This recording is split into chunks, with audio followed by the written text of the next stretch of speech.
Kaya, iniisip ni Elon Musk na bilhin ang United Kingdom. Oo, ang Inglaterra at nababaliw ang internet dito. Paano nga ba nagsimula ang kwentong ito? Ang Babylon Bee na malamang ay pamilyar na kayo ngayon bilang isang website ng puro satira na gumagamit ng komedya para ipakita ang mahahalagang punto sa politika. Sumulat ng artikulong ito, binili ni Elon Musk ang United Kingdom para magtatag ng kalayaan sa panangalita doon. Panurin ang video na ito, nakaka-retweet lang ni Elon Musk.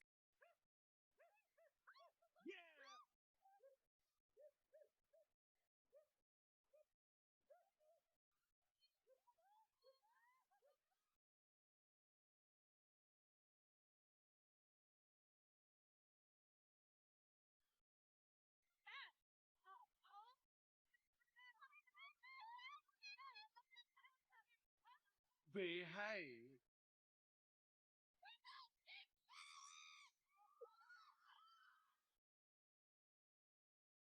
Ibig ko sabihin, ang tapang ng taong ito na i-post ito, nakakamangha.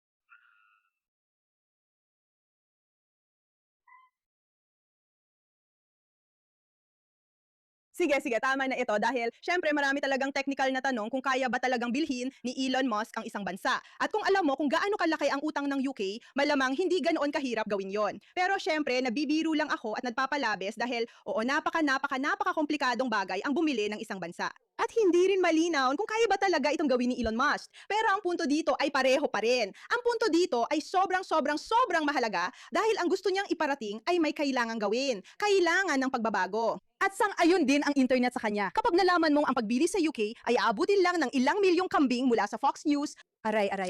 Yan ay tumutukoy sa Islamic takeover ng UK.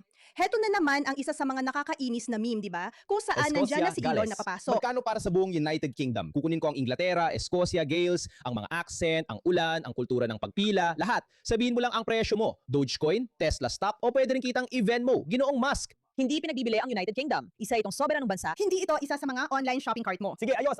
Paano kung nakuha ko na lang ito? Hostile takeover. Papalitan ko ang pangalan nito sa X Kingdom. Ganap na kalayaan sa pagsasalita para sa lahat. Optional na lang ang T at gagawin kong higanteng X ang Big Ben. Hindi pwede. Kalokohan ito. Hindi nakikipagnegosasyon ang corona sa tingnan mo to. Congrats kamahalan. Tinanggap mo na ang terms and conditions. Malaya na magpakailanman ang United Kingdom sa ilalim ng X terms of service. Klausula 69, lahat ng monarkiya ay magiging subsidiary ng X Corp. Maligayang pagdating sa pamilya, check. Kakakuha ko lang ng UK ng libre, chat. Bagong bansa na naman. Sino gusto maging gobernador ng Scotland? I-drop niyo ang mga resume mo sa replies.